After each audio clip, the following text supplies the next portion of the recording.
Ralph here, and welcome to True Power Trumpet Fitness and Fabulous Friday here in Connecticut. It's rainy and icky and everything, but who cares, man? You got double C's, you can only smile. You can only smile.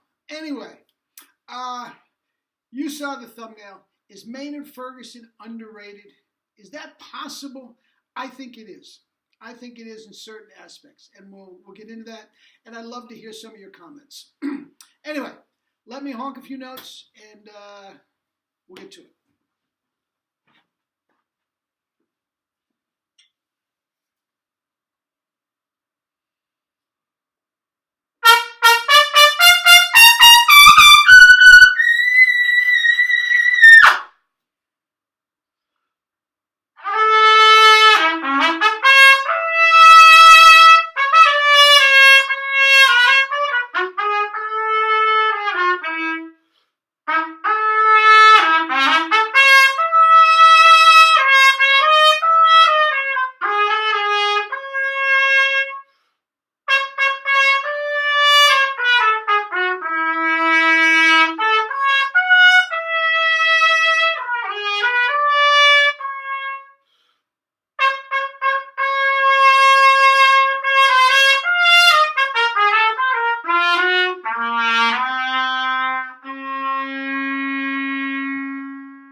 Baby.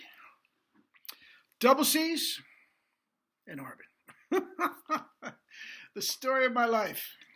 Anyway, you drinking your juice? Brought me back from the dead, Lyme disease, boom, in 4 days. Unheard of. Unheard of in the annals of medicine. With no antibiotics, nothing. Just juice, baby. Anyway. Is Maynard underrated? Now, I'm going to leave a link down below that I want you to click on.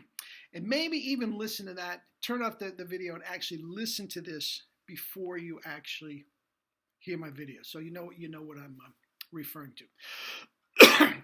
But let's start here. Let's start here. Has there ever been a more influential trumpet player in the history of trumpet? Influential. I'm not asking to say if you think he's the best or anything. Influential. Just think of how different our lives would be if there was no such thing as Maynard Ferguson. I mean, he brought screaming to the masses. There's no question. He made it popular. He was doing popular music. He brought it screaming mainstream. Okay? Now, he wasn't the only one that did it. I mean, Cat Anderson was doing it, but he was doing it, with Duke's band, Basie's band, and all that sort of stuff. Harry James did it to a lesser degree, and I'm sure certainly there are other screamers. But nobody did it quite with the flair, the panache, and whatnot, and brought it mainstream like this. Do you think all of us, it would have spawned a generation of scream freaks if there was no Maynard? I don't think so. Now, I've always maintained that Doc Severinsen was the most visible trumpet player in my lifetime with his bully pulpit at the Tonight Show band. And he was an extraordinary trumpet player, but he was not quite the screamer that Maynard was. Okay? Herb Alpert, very visible and whatnot, and he had his niche with the popular music and all that sort of stuff, but he was not a screamer by any means. I mean, quite the opposite. He wasn't even a good trumpet player. Louis Armstrong was very visible, and he was probably the first screamer up to a point, but he certainly didn't have the double C's that Maynard did. So, was he the guy that absolutely, and just influenced several generations of trumpet players? I mean, he's been gone how many years, and young guys today are still loving Maynard. Okay? Now, was he underrated? I'll tell you what. In a couple aspects, I do think he was. Number one, He was known for his screaming, and that is what he promoted. That is where he made his money. Trust me, if it wasn't for, some of those pop albums that he did with, Rocky and all that sort of stuff, would the Maynard Ferguson band be touring as much as it did? Probably not. Guys, those were money machines. And that's how he made his money. Okay, and that's what we know him. But that wasn't all there is to it. Guys, not only was he great with the high notes, guys, those were fabulous chops. Fabulous chops. I do believe he was overblowing a little bit, thus the scars. But you listen to this Sound of Silence. Okay? Now, this is not a great piece of music. Don't get me wrong. It's not. It's very commercial, and it's, again, to make money and whatnot. But you listen to the purity of tone. On a B-flat trumpet, on a screamer mouthpiece, considering how he spends his days just killing his chops, and then to play with that purity, with that roundness and richness of tone. And also, I want you to listen to those articulations. Even in the extreme of the dynamics, the notes still pop. Now, again, I just got off the Skype with a student, and I said he has an audition coming up with some 16th note phrases. And the 16th note's got a little fluffy. Okay? In an effort to go fast. And I said, guys, you don't have to just slam every articulation to make it pop. You listen to Del Stagers and you know what I'm talking about. You listen to Alan Vizzuti, you know what I'm talking about. Okay? And he has that ba-da-da-da-da-da-da. They pop. They pop. Now, would any orchestral trumpet player love to have that richness of tone and the caress the baby lyrical quality he had on a C trumpet? Absolutely. Absolutely. And my point is, guys, I think he gets overlooked as being a phenomenal trumpet player because of the high notes. Now, he never took it Vizzuti-esque and did Del Stagers type solos and all this sort of stuff. If he wanted to spend a couple weeks working up a solo, I bet it'd sound awesome.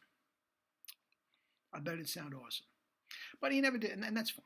That's fine. But I do believe his trumpet playing, per se, was very much underrated because of the overwhelming attention the high notes got. Now, I know a lot of you are going to chime in with this, and I did not put a link below, but I try to do it before we put this up. But there is lots. I think he was a very, very underrated jazz player.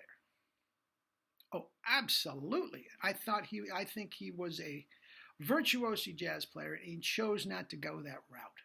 There's stuff of him playing back and forth with him at Al Hurt's club. It is beautiful jazz playing. On both of them, it is just exquisite jazz playing. And I know Wynton, looks down his highbrow at his jazz playing and all this sort of stuff. Wynton couldn't touch what he did in other areas. And Wynton had the classical, I'm not getting wrong. But the notion that he just didn't play any jazz. And he did that album with Clifford Brown and Clark Terry. What was it? I forgot the name of it. And guys, those lines that he was doing, these bop lines, he was playing up an octave and cleaner than these guys.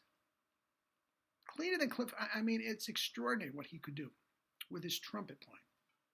And I think that part was underrated. Okay? And as I said before, I completely understand why it would be overshadowed by his other stuff. Okay? Rocky is not a great contribution to the arts. I get it. I get it. And he has a lot of his tunes. I mean, a lot of his earlier stuff with, MacArthur Park and some of those other things. The Fox Hunt. I mean, there's some beautiful, beautiful jazz playing with Bob Summer. I mean, it's just, I think, very, very underrated. As extremely popular and successful. And in his own right, I do believe his trumpet playing was underrated. Okay? Now, give me your comments and criticisms. I want to get a little feedback on that. My man J.J. Martin with his website with the all the old Maynard and Chase stuff, I'm sure will chime in. And all of you, let me hear what you think. And even you young guys, you don't have to put your age down, I guess. But it's amazing how much influence he had over guys that were pretty much never heard him when he was alive. Or heard him live while he was alive. You get it. Anyway, that's it for the weekend, guys. And also, one more thing. Thank you so much for your kind outpouring of comments about my physical thing. That Lyme disease is tough, and I am still pushing through from a physical point of view. Guys, I'm living with this SFE. This SFE, along with the juice, is bringing me back. I'm still not 100%. I will be. But yes, thank you for all of your kind words in regard to my physical situation. As you can see, I'm fine. And the double C's are all there, and the chops are there, so life's good. Anyway, 2020, year of the double C and the true power double C, not the nonsense double C. All right, guys. Love you all. Eat and drink your fruits and vegetables, and we'll talk on Monday.